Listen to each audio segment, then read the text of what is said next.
이번 시간은 박근혜 대통령 탄핵의 진실 시간입니다. 본론에 들어가기 전에 이 박근혜 대통령 석방을 추석 전, 그러니까 연휴 전인 9월 17일에 석방이 되어야 되는데 현재 이 국민의힘당에서 아무런 말을 하지 않고 있고 이 청와대에서도 국민의힘에서 좀 떠들어주기를 기다리고 있는 듯한, 그리고 국민의힘당이 또 이렇게 떠들어대야 기사화가 또 되고 그러면 좀 수월할 텐데 전혀 움직이지 않고 있다라고 해요. 여러분들이 국민의힘이라든지 각 의원에게 전화나 팩스를 보내서 형 집행정지라도 석방이 될 수 있게끔 목소리를 좀 내라고 다그쳐 주시기를 좀 바랍니다. 여러분들은 박근혜 대통령이 탄핵된 이유가 뭐라고 생각하세요? 박근혜 대통령이 내란 및 외란죄를 저질렀습니까?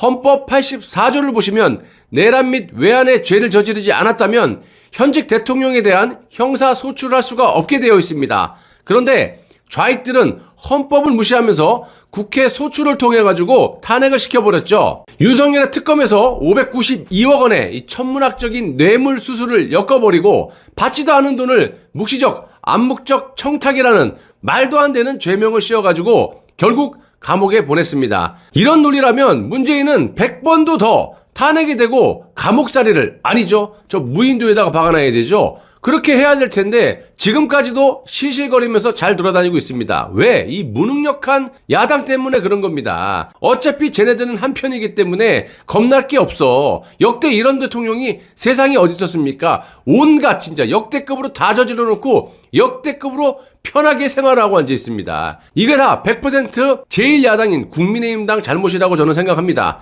자, 개인적으로 박근혜 대통령의 탄핵의 이유를 몇 가지를 꼽을 수가 있는데요. 윤석열의 특검에서의 온갖 조작 날조 수사, 그리고 내각제 개헌을 통한 영구 집권, 그리고 마지막으로 박근혜 대통령의 청렴함이라고 볼 수가 있습니다. 자, 문재인처럼 니들이 알아서 해, 걸리지 않게 다 해먹어, 이랬다면 박근혜 대통령 주위에 배신자들이 이렇게 많지는 않았을 거라고 생각하고요.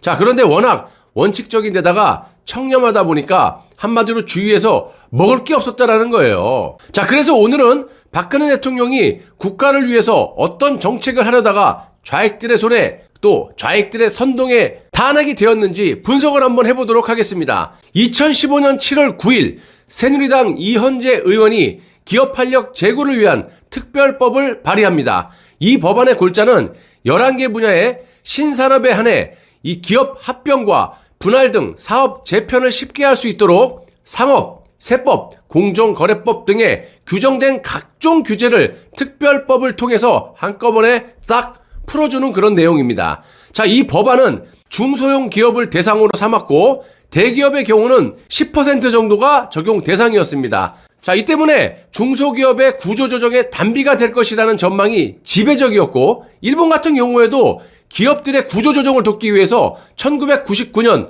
이 산업활력법을 만들어가지고 제조업에 활력을 불어넣어준 그런 사례도 있습니다. 대한민국은 무조건 제조업을 살려야 돼요. 그래야 일자리가 생기지 말래도 생기는 겁니다. 그렇게 되면 또 낙수효과로 자영업자들도 살 수 있는 거 아니겠습니까? 내수시장이 당연히 돌게 되는 거죠. 저는 한 가지 덧붙이자면 국내 기업에 있던 각종 규제 때문에 여기서 기업 활동을 못하고 외국에서 떠도는 그런 중소기업들을 빨리빨리 하루빨리 리쇼어링을 통해서 싹 다 불러들이고 규제 완화를 통해서 대한민국 이 땅에서 국내 기업들이 활발하게 기업 활동을 할 수 있게끔 해야 일자리가 자동적으로 창출이 된다는 걸 말씀을 드립니다. 자, 그런데 당시 이놈의 더불어민주당과 정의당이 대기업에게 특혜를 준다라는 이 쓸데없는 이유로 이 법 개정을 반대하자 박근혜 정부는 사업 재편 목적이 경영권 승계일 경우에 승인을 거부하기로 하고, 승인 이후에도 경영권 승계를 위한 목적이 판명이 되면 세제상의 혜택을 취소함과 동시에 지원액의 3배에 달하는 과징금을 부과하는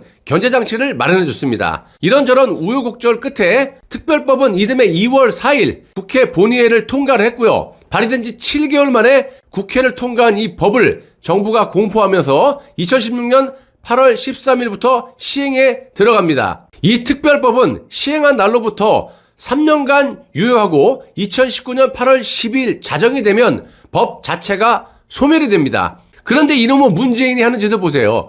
박근혜 대통령을 탄핵시키고 감옥에 보내놓고 뻔뻔하고 얍실하게 박근혜 정부에서 만든 이 법이 대한민국의 경제 발전에 도움이 된다라고 판단하고 2019년 7월 13일 법 개정안을 가결합니다. 그래서 2024년 8월 12일까지 5년 더 시효를 연장하고 적용 대상 기업 수도 확대까지 해버려요. 이것만 보더라도 좌익들이 얼마나 파렴치한 인간들인지 아실 수가 있습니다. 지들은 절대 안 된다라고 반대로 해놓고 반응이 좋으니까 이거를 바로 인터셉터 해가지고 이 법을 확대 연장해서 이용을 해먹고 앉아있어요. 박근혜 대통령은 서비스 산업 발전 기본법과 노동개혁법 등 이 개정을 추진했고요. 대통령은 법 개정을 통해서 근로 환경을 바꾸려고 했는데 이에 극렬하게 저항한 세력이 바로 이 민주노총입니다. 문재인은 이런 민주노총이 무서워서 반대를 했던 거고요. 박근혜 대통령은 이런 악습이 되풀이되지 않기 위해서 욕을 좀 먹더라도 과감하게 개혁을 시도하다가 탄핵이 된 거라고 봅니다. 자, 민주노총은 1차적으로 특별법 시행을 저지하기 위해서 하나의 선동 구호를 만들었는데 이것이 바로 원샷법이라는 그런 조어입니다. 원샷법 시행을 앞두고 있던 무렵 TV조선에서 미래재단 설립과 관련한 그런 의혹 보도를 시작하게 되고요. 안종범 수석 미래재단 500억 모금 지원이라는 이런 기사를 보도한 데 이어서 K스포츠재단과 미래재단 대통령 행사 동원 이런 후속 기사까지 내보냅니다. TV조선에서 시작한 일련의 사기 기획 폭로는 미래재단이 마치 전두환 시절에 이래재단인 것처럼 국민들이 오해하게 만들었던 거고요. 9월 20일에는 한겨레 신문이 또 단독으로 권력의 냄새, 스몰. 이 실세는 정윤회가 아니라 최순실이라는 그런 기사와 대기업 돈 288억 거둔 K스포츠재단 이사장은 최순실 단골 마사지 센터장.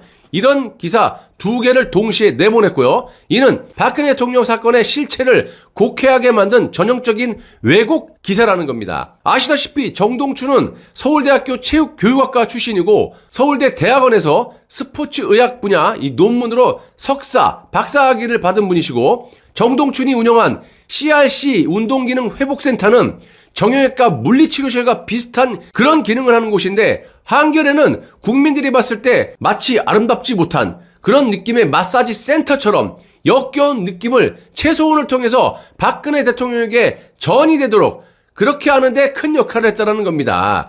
거기에다가 민주노총의 핵심 단체인 투기자본 감시센터라는 곳에서 안종범 당시 청와대 정책조정수석과 최소원을 비롯해서 미래재단 및 K스포츠재단의 대표 및 이사, 전경련 회장단과 64개 대기업 대표 등 총 87명을 뇌물 혐의로 검찰에 고발장을 제출합니다. 그 고발 근거가 민주노총이 만들어낸 원샷법입니다. 안종범과 최소원이 전경련 회장 등과 공모해서 미르재단과 K스포츠재단 등 두 개의 재단을 설립하고 두 재단을 이용해서 재벌들로부터 866억 원의 뇌물을 받았으며 대통령은 뇌물을 받은 대가로 원샷법을 통과시켜줬다라는 그런 이유예요. 말도 안 되는 소리죠. 고발장의 대부분의 내용은 박근혜 정부의 경제 정책을 비판하는 이 민주노총 주장을 그대로 인용한 것이고요. 미르나 K스포츠재단과 관련된 내용은 딱 2장에 불과했다는 겁니다. 그것도 TV조선과 한겨레 신문 등에 보도된 허위 기사들을 나열하는 그런 수준이었고요. 민주노총 주장과 언론의 허위 기사는 이처럼 맥을 같이 했던 겁니다. 이 사기꾼들이.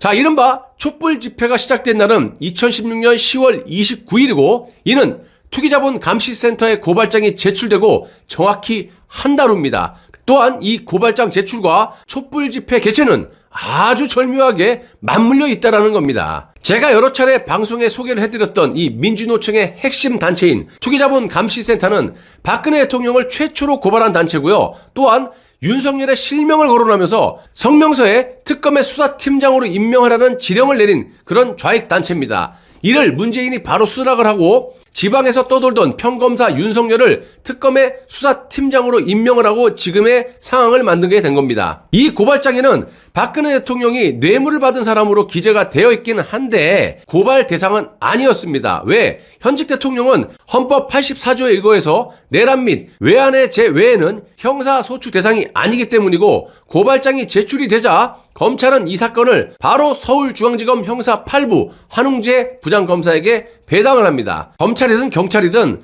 수사기관에서 특정 사항이나 특정인을 조사하려면 법적인 근거가 있어야 되죠.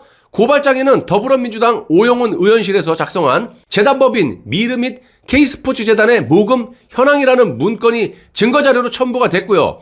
이 자료에는 두 재단에 돈을 낸 기업, 이름과 출연금 액수, 기부 날짜들이 도표로 정리되어 있었는데 검찰 수사 결과와 비교하면 출연금 액수와 기부 날짜가 다르다는 거예요. 한마디로 증거자료 자체가 허위, 조작, 날조, 이런 셈이라는 겁니다. 출연금의 총 액수가 744억 원이라는 점은 검찰이 수사 과정에서 확인한 금액이고요. 고발장에 기재된 뇌물 액수는 866억 원. 한마디로 가공된 숫자라는 사실도 검찰이 파악을 이미 하고 있었다는 얘기입니다. 자, 이처럼 고발 내용이 사실이 아니면 검찰은 당연히 무혐의 처분을 내려야 되는 겁니다. 이게 정상이에요. 그런데 검찰은 고발장 제출을 기다렸다는 듯이 그냥 아주 신속하게 수사에 착수를 했다라는 겁니다. 이것들이 사람입니까? 최소원의 변호를 맡았던 이경재 변호사는 2017년 2월 26일에 열린 그 재판에서 검찰의 고발인 진술조서를 제출해 줄 것을 요청했지만 검찰은 당연히 어떻게 하겠습니까?